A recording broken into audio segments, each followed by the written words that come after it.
Welcome to the deep dive. We're here to take that pile of sources you sent over and really map out the drama you need to follow. Yeah, absolutely. And our mission today, well, it's pretty intense. We are looking at 2 incredibly chaotic weeks in Salem, like hyperspeed chaos. This covers September 29th right through to October 10th. It's true. If you looked away for a second, you probably missed, I don't know, a whole relationship imploding. Or a baby mystery getting 10 times weirder. Exactly. And then there's the whole Rachel Black situation, Yeah. which is good. Yeah, disturbing. Her downward spiral was just incredibly fast. It really was. So we've gone through some super detailed material here, really looking at how things unfolded day by day, almost minute by minute sometimes. And it gives you this amazing view of like the chaos engine underneath it all. Chaos engine, I like that. Yeah, because the core conflict, it's not just your standard relationship stuff. It's this incredibly fast pileup of really high-stakes plots. And almost all of it is driven by deception, pure manipulation. So we're focusing on 2 big themes, really. First, the immediate and pretty devastating fallout from this high school-level manipulation, which gets surprisingly dark. Right. And second, just the shocking path young Rachel Black takes. It's maximum drama, maximum speed. Got it. So That's- the listener wants to understand the why, right?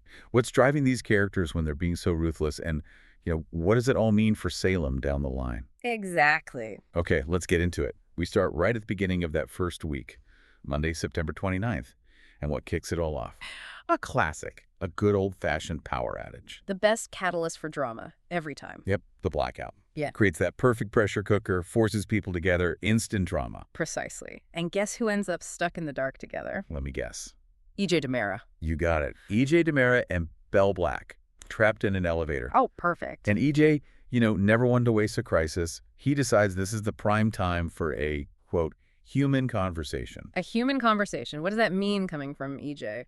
Well, according to our notes, he uses this forced intimacy to tell her something he apparently keeps feeling. He's still very much in love with her. Wow. Okay. But, Belle's pushed him away so many times. Why does he think confessing now, stuck in a metal box, is going to work? Is it genuine, or is it just E.J. being E.J.? A power play? I think that's the million-dollar question with E.J., isn't it? It's probably both. That's what makes him such a compelling, antagonist. He's playing on her feelings, maybe, but he's also totally exploiting a situation, her stress. Because she is stressed about something else entirely. Oh, absolutely. By Tuesday, September 30th, the sources say Belle is like rock solid, totally unmoved, apparently giving off Major Taylor Swift never, ever, ever getting back together vibes. Huh? Her main focus, her real worry right now, isn't romantic at all. It's philanthropic and financial. Oh, right. It's about that huge donation from her dad, John Black. Money meant for the hospital, which E.J. somehow got his hands on. Exactly. And that's crucial. It's not just any money. It's John Black's donation for the hospital. So for Belle, it's not just, oh no, E.J. has money. It's watching her estranged husband potentially mess with her father's legacy, hijack this community project. Yeah, that's low, even for E.J. It keeps him tangled up in her life no matter how she feels about him romantically, because he's attached himself to her sense of duty, her morals. It's this nasty mix of financial leverage and emotional manipulation. So the elevator confession, it's just a distraction tactic, basically. Trying to soften her up while he's actually tightening the screws financially. Pretty much looks that way. Classic EJ bait and switch. Hashtag B, relationship milestones and roadblock. Okay, so while E.J. and Belle are having their elevator psychodrama, other couples are making moves during the blackout, too. Yeah, definitely. On Monday, you've got Chad DiMera and Kat Green. They have this really romantic moment, and they decide, okay, that's it. We're going public with our relationship. Okay, big step. Huge. Chad even says, and this is a direct quote from the notes, there's no going back. We're doing this. We're in it. Wow. No going back. That sounds definitive, especially for Salem. Right. A massive milestone, which makes the next piece of info from Tuesday just wild. What happens? They're already at a crossroads, already facing a major turning point in their relationship. Wait, Tuesday. The day after no going back. Yep. Less than 24 hours later. It's efficient storytelling, I guess. Yeah. Or just brutal. It's incredibly fast-pacing. You go from total commitment to total crisis in, like, a single plot day. I think narratively, it's about showing that in Salem, the second you commit, chaos just rushes in. or maybe doubt. It definitely underlines the stakes, right? Yeah. Says this relationship is going to be tested immediately. For sure. It saves time, too. No 6-month slow burn here. True. Okay, what about other couples? Mm. Any less whiplash-inducing developments? Well, there's Xander Cook and Sarah Horton. They're more complicated, maybe. They actually use the blackout to hit the sheets. Okay. They've been talking about therapy, right? Making some progress. Yeah, they've been discussing couples therapy. So this intimate moment happens, which seems like a positive step, you know? A physical, emotional reconnection after all their issues. But always a but. Always. Immediately after, Sarah starts questioning it. Like, was this too soon? Given everything, they still haven't resolved. Okay, so that classic tension. Was it just sex, a way to avoid the hard stuff, or was it a real step forward? Exactly. It hangs there. Is it hit it and quit it for now or something more? But they're still planning on therapy the next week. Yeah, the notes say therapy is set to begin the week of the 6th. So it seems like they're not just relying on, blackout chemistry. Maybe the intimacy was the push they needed to actually commit to the work. Okay, so maybe a fragile step forward there. Unlike Chad and Kat's immediate nosedive, ###C, the descent of Rachel Black. Now, we really need to talk about Rachel Black because her storyline, wow, it's probably the darkest and definitely the fastest downward spiral in these 2 weeks. Okay, what happens? On Monday, Rachel does something that deeply upsets young Thomas DiMera. Thomas. Oh, okay. Targeting another kid. That's not good. Not good at all. And the sources specifically flag this moment. They call it the potential beginning of her downward spiral, pushing her toward a darker path. And someone must notice this, right? It's not just happening in a vacuum. Right. Julie Williams steps in, the town's moral compass. She sees how upset Thomas is, plans to talk to Rachel. Julie getting involved tells you it's serious. It's moved beyond normal teenage stuff. But does Julie's intervention work? It seems like. Yeah. Not at all. The notes suggest Rachel's behavior just keeps escalating Right. rapidly, disturbingly. How bad does it get? So bad that the outcome is genuinely shocking. There's a spoiler indicating Rachel's actually going to be exiting the main story to spend quality time at the Baby Bayview wing. Whoa, okay, hang on. We need to be clear for the listener. Baby Bayview, that's not like a fancy daycare, right? Yeah. That's code. Absolutely code. It's a facility, usually associated with specialized behavioral care, sometimes long-term. In soap terms, it often means a character is being written out, sent somewhere. Institutional, basically, quietly removed. Okay, so her behavior gets so bad so quickly that the only answer is removing her, sending her away for serious help. That's what it implies. It suggests she crosses a line that can't just be handled with a stern talking to from Julie or grounding from her parents. It's incredibly fast and dark for a young character. It really highlights a theme, I think. All the baggage and conflict from the parents' generation. It's now exploding in the kids, but faster, maybe more destructively. This isn't just a kid acting out. It feels like something deeper, pulling her down really quickly. Wow. And all of that, the elevator drama, Chad and Kat's 24-hour relationship arc, Rachel's rapid spiral that all happens just in the first 2 days, Monday and Tuesday. Just the first 2 days sets the stage for even more chaos to come. Okay, so moving into the middle of the week, Wednesday, October 1st and Thursday the 2nd, it sounds like things connect around. Babies and secrets. And some pretty nasty high school behavior. Yeah, exactly. 2 big plot lines seem to converge here, driven by deception and leading to heartbreak. ### Ace and an A, the double baby mystery to Sorotorts. Let's start with Johnny DiMera and Chanel Dupree. They were all set to adopt, right? They were deep in it, buying a crib, getting out baby clothes, the whole thing. They were expecting to adopt baby Tesoro, baby sometimes called the firehouse baby. Right. But then boom, Wednesday hits, they get shocking news from social services. Oh no, what? The birth mother. She's opposing the adoption. Pull the plug. Just like that. Wow. After they'd gotten so ready. Exactly. The emotional whiplash must be intense. They'd invested everything emotionally, practically, and the notes even mention it might have come via a scathing email, which just adds insult to injury. Ugh, that's brutal. So their dream just evaporates overnight. Pretty much. Turns all that hope straight into heartbreak, a huge blow to their story. Okay. And at the same time, something's happening with Brady Black. Yeah, same day Wednesday. Kayla Brady delivers some surprising news to Brady. What kind of news? Well, the rumor mill, based on these sources, is buzzing about a DNA test. Specifically, a DNA test result for Tate Black. Tate. Relating to the baby. That's the speculation. And the big theory is the test results say Tate is not the father of little Tisto or Tesoro. Whoa, okay. If Tate isn't the father, that doesn't solve anything. It just Yeah. blows the mystery wide open again, right? Exactly. It would validate Brady's doubts, sure, but it means the search for the real father and maybe understanding the whole situation has to continue. It makes things way more complicated. So where does that lead? This is where things get really interesting and the timeline gets murky. The notes point ahead to the next week, October 6th to 10th. Steve Johnson and Brady are now investigating a new mystery around a baby they're calling Baby Torts. Baby Torts, not Tesoro, a different baby, or just a different name. That's the question. Is it the same baby with a new nickname because of legal issues, maybe? Or are they realizing there might be two babies involved somehow? The notes specifically mention they're driven by a strange timeline. Okay, a strange timeline. Like maybe the dates for conception or birth don't add up with who they thought was involved? Could be. Something's fishy enough that it makes these veteran investigators, Steve and Brady, dig deeper. And get this, they might push for another DNA test? Another one. On who? This time, comparing the baby to Sophia Joy. Sophia, the high school mean girl. Why her? Now that is the connection we need to unpack. Why are the PIs suddenly looking at Sophia in relation to this baby mystery? It suggests that all the teenage drama isn't separate. It's somehow tangled up with these deeper secrets about paternity and adoption. Sophia might be key. Hashtag B, the Holly Sophia deception plot. Okay, that definitely raises the stakes on Sophia. Let's talk about her. What's she been up to?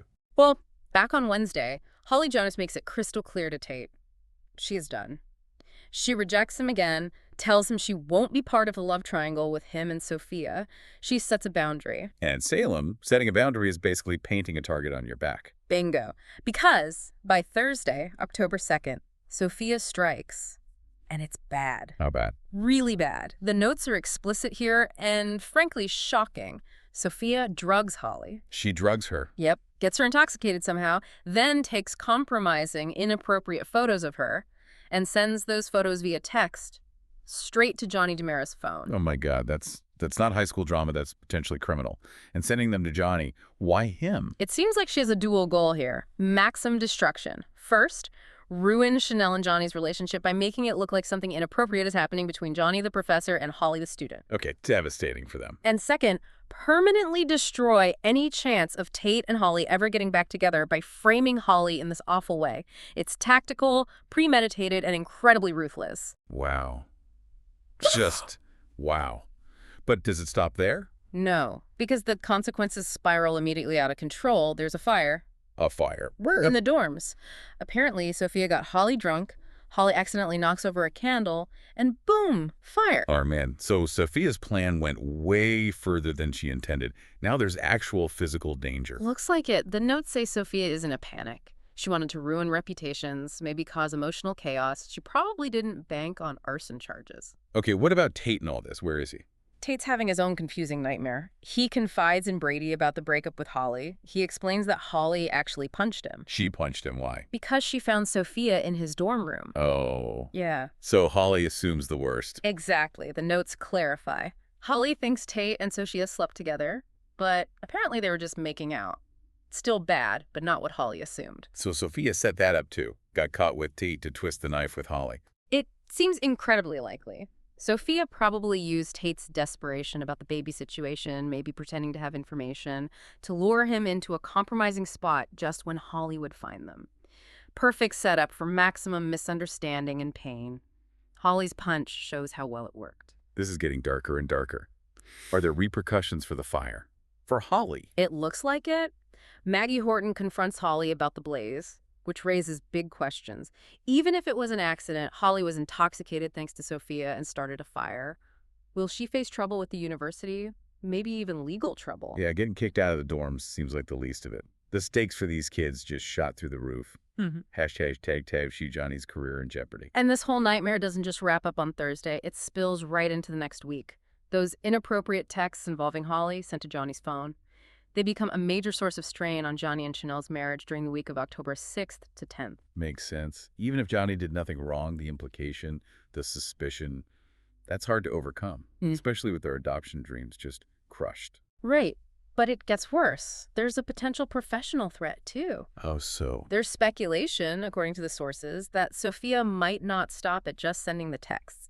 She might actually report the whole situation to the university administration. Report what? The fire. The photos. Everything. The drinking, the fire, started by an intoxicated student, the compromising photos sent to a professor's phone, painting it in the worst possible light for Johnny. Oh, no. Because he's a professor there now, right? Exactly, a new professor. Any hint of scandal involving a student, even if it's totally manufactured like this, could absolutely jeopardize his job. Wow. Sophia's going for the jugular. Yeah. If she gets him fired. It's the ultimate blow. She hits their adoption hopes, their marriage, and now potentially their entire livelihood and Johnny's reputation. Yeah. It shows she'll stop at nothing. And it makes you wonder again, is this just about a love triangle? Or is Sophia doing all this extreme stuff because she's desperate to hide something bigger? Like maybe something related to bad baby Brady and Steve are suddenly linking to her. That's the lingering question, isn't it? Is the high school vendetta actually a smokescreen for the paternity secret? Okay, so as we hit Friday, October 3rd, the end of that first insane week, the focus seems to shift a bit. Less immediate relationship chaos, more hidden stuff and returning figures. Yeah, we start seeing hints of deeper, maybe longer-term plots brewing under the surface and some old baggage resurfacing. Hashtag tag A, the Hidden Science Lab mystery. Let's start with something mentioned earlier, the blackout again. Right. Remember Gwen Rishak getting potentially trapped somewhere during the power outage? Yeah, Leo Starkhelter. Exactly. And where was she trapped? According to the notes, possibly in a secret lab area of that big construction zone. The blackout messed with the keycard access. Hang on. A secret lab in the middle of Salem. That sounds ominous. Ominous is the word. Pure Salem conspiracy fuel right there. It immediately tells us that while everyone's caught up in the dorm fires and relationship drama, something else, something potentially way bigger and more sinister, is literally being built underground. Okay. Is there any follow-up on this lab? Yes. On Friday, Gwen and Kate Roberts catch up, and Kate, being Kate, starts subtly asking Gwen about the renovations at the construction site. Subtly. Or Kate subtly, meaning she's totally onto it. Definitely Kate subtly. She's a veteran of these kinds of secret plots.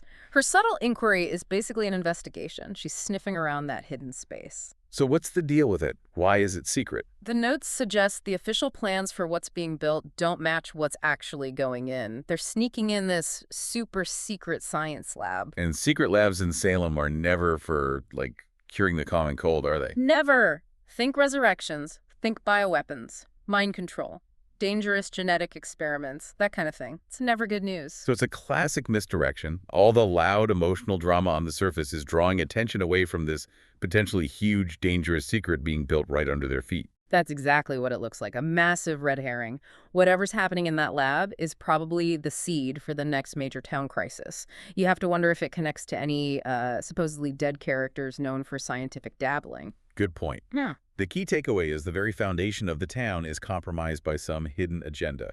Hashtag B, the return of Jeremy Horton. And speaking of things resurfacing, Friday also brings back a Horton family member. Oh, who's coming home? Julie joyfully welcomes home Jeremy Horton. Jeremy Horton. Okay, the name sounds vaguely familiar. What's his deal? Well, the joy might be short-lived. Our sources immediately flag him with some pretty stark descriptions. He's identified as a supremely bad guy. Supremely bad guy. Okay, not subtle. Not subtle at all. He's been recast, which often signals a major story incoming, and he's J.J. Devereaux's cousin.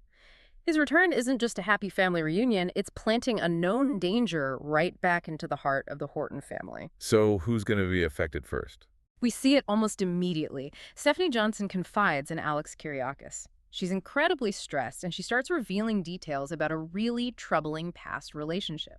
Let me guess. With Jeremy. Bingo! It connects directly to Jeremy Horton, so this confirms he's not just some forgotten relative. He's the source of real, lasting trauma for Stephanie. Okay, that's heavy. Does he interact with her? Not in this first week, but the notes point ahead again. In the second week, the week of October 6th, Jeremy confronts Stephanie, specifically about her writing. Her writing? Why? And get this, he tries to feed her the line that he's a changed man, says he's not the monster he was before. Oh, I'm calling foul on that immediately. That's the #1 line of unreformed villains trying to lower defenses. Exactly. When a supremely bad guy says, "I've changed, you should run the other way." So why confront her about her writing? Is he trying to intimidate her, stop her from writing about him or their past? That seems very likely, or maybe threaten to expose something from their past through her writing or to undermine her career somehow. It immediately sets up this really tense, dangerous dynamic between them. He's targeting her vulnerability and her profession. Poor Stephanie. Just when things seemed maybe stable with Alex. Right. Adds a huge layer of stress she absolutely does not need. #, see other midweek connections. Okay, before we leave this first week, any other key connections we should flag from Wednesday to Friday? Yeah, a few quick but important ones. On Friday, Paulina Price confronts E.J. DeMera. Gives him a piece of her mind. Harsh words, apparently. Good for Paulina. Ties back to his money schemes. Almost certainly. Shows his actions are making waves across town, pissing off powerful people. He's collecting enemies, as he deserves. Yep. What else? We also learned that back on Wednesday, October 1st, Stephanie actually made some kind of deal with EJ. Stephanie made a deal with EJ while stressed about Jeremy. Oh, this is getting messy. Super messy. The deal might be related to the upcoming Tom Horton Free Clinic opening gala, that big event tying into the show's 60th anniversary. Okay, so she's now professionally entangled with EJ, the town's biggest manipulator, just as her traumatic ex returns. Great. Yeah, it multiplies her stress and puts her in a really compromised spot, morally and emotionally. And anything else? Just one more thing, looping back to the start of the week. Chad expresses serious concern for his son Thomas, specifically because of Rachel Black's negative influence. Ah, okay. So Rachel's behavior was bad enough to worry other parents. It validates her quick exit storyline. Exactly. It confirms her dark turn wasn't just a minor blip. It was having a tangible negative impact, justifying that drastic move to Baby Bayview. All right, so that brings us into the second week, October 6th through the 10th. If the first week was about setting up the chaos, what's this week about? Dealing with the fallout. Pretty much. The lies, the secrets, the bad behavior from week one all start to unravel and escalate. The consequences really hit home. Okay, so starting with Rachel again. Yeah, the notes say her erratic behavior actually ramps up further this week. Seriously. After upsetting Thomas and worrying Chad. Apparently so. This escalation is basically the final straw. The thing that confirms her negative path wasn't just a blip. It cements the need for that intervention. So this is when the exit to Baby Bayview actually happens or is set in motion. That's the strong implication. The escalating behavior forces the issue, leading to her anticipated removal. It clears the decks, in a way, a sad way, but it resolves that immediate crisis point. Okay. What about Stephanie and Alex? They just moved in together, right? But Jeremy's back. Right. And just as they're settling in, boom, immediate challenges and drama hit their relationship. Any domestic bliss they might have hoped for? Probably DOA. Because of Jeremy. Almost certainly. His return, his threats about her writing, his whole changed man act, it's going to consume Stephanie's attention and dredge up a lot of trauma. Then Alex will notice she's stressed, right? How does that play out? Exactly. Alex will likely get worried, maybe suspicious, or maybe overly protective. It forces Stephanie into a corner. Either she has to tell Alex the whole traumatic story about this supremely bad guy from her past, or she tries to handle Jeremy alone, pushing Alex away. Either path puts huge strain on a brand new relationship. Poisoned from the start, almost. Man, no one gets a break. Okay, now, you mentioned Kat Green earlier, Chad's new, very briefly stable girlfriend. Yeah. Something about danger. Yes. This is potentially huge. The sources flag a significant risk. Kat Green's ISA cover might be compromised. Her ISA cover. Wait, she's a spy. Apparently. For the listener, ISA usually stands for International Security Agency in this world. Think spies, global threats, espionage, not usually tangled up with who's dating whom in Salem. Okay, wow. So if her cover as an ISA agent is blown, this isn't just about heartbreak. This is life and death. International intrigue. Exactly. It scales the stakes up massively. Suddenly, we're not just talking about dorm fires. We're talking about potential global conspiracies, assassins, who knows what. How could her cover get blown? Is it being with Chad, who's pretty high profile? Is it related to that secret lab? Did Leo Stark overhear something? Any of those are possible. Chad's visibility could definitely be a problem. The secret lab investigation might accidentally expose her, or, yeah, maybe someone like Leo just stumbled onto something he shouldn't have.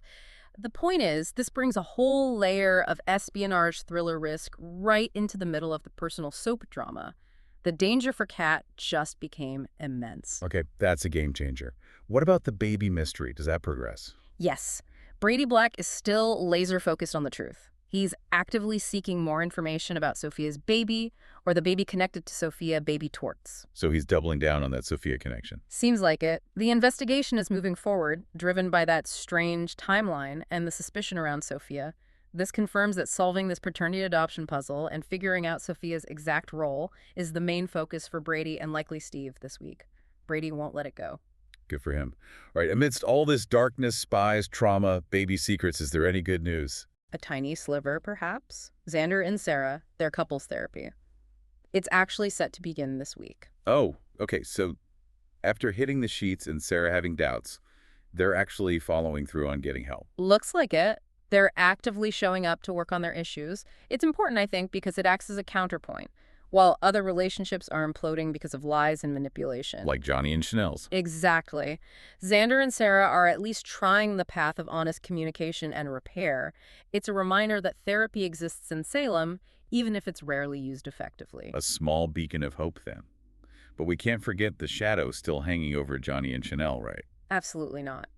Even if Xander and Sarah find a way forward, Johnny and Chanel are still reeling. Their marriage is deeply strained by those texts involving Holly, and the threat to Johnny's teaching career is still very real. Yeah, even if their marriage survives the immediate crisis, if Sophia succeeds in getting him fired, that's potentially devastating. Loss of income, reputation. It would be catastrophic. It really cements Sophia as maybe one of the most ruthlessly effective antagonists they've had in a while. She hits on every possible level. #tag outro. Okay, wow. So let's try to pull this all together. Looking back at these 2 incredibly packed weeks, what are the main threads we've untangled from the sources? Well, first, the really cruel and sudden collapse of Johnny and Chanel's adoption hopes, which immediately got tangled up in these deepening baby mysteries, Tessero torts that now seem to directly involve Sophia Choi. Right. And Sophia herself, just shocking levels of ruthlessness. Drugging Holly, the photos, sending them to Johnny, leading indirectly to a fire, and then potentially trying to destroy Johnny's career. It's next-level manipulation. Absolutely. Then there's the incredibly quick and disturbing downward spiral of Rachel Black, driven by, it seems, some deep inherited issues, leading her right out of the main story and into institutional care. A really dark, fast trajectory. So if you had to name the single biggest theme driving all this chaos. Deception. Just wall-to-wall deception. It's everywhere. Sophia's photo scheme is built on lies. Jeremy's back claiming he's changed, almost certainly a lie. That secret science lab. A massive physical deception hidden in plain sight. And EJ using John's donation. Financial and emotional deception. Yeah, it feels like every interaction, even the seemingly personal ones, has some ulterior motive, some hidden agenda twisting it. Exactly. Trust is completely absent. It's not a functioning currency in Salem during these 2 weeks. Everything is potentially a manipulation. Okay, that's structural, pervasive deception. It leads perfectly into our final provocative thought for you, the listener, to chew on. Given everything we've just discussed, especially Kat Green, the ISA agent, having her cover potentially blown, and that super secret science lab being built right under everyone's noses. How much of all this intense personal drama we've just tracked, the breakups, the confessions, the dorm fire, the baby heartbreak, the returning exes, how much of it is actually just noise, the smoke screen? Right. Is it all an elaborate distraction, maybe even orchestrated, to keep everyone looking at the small fires while a much bigger, maybe even global-scale threat or conspiracy, represented by the lab and the ISA presence, develops unnoticed? And if it is a distraction, who's pulling the strings behind the curtain? It's something to think about.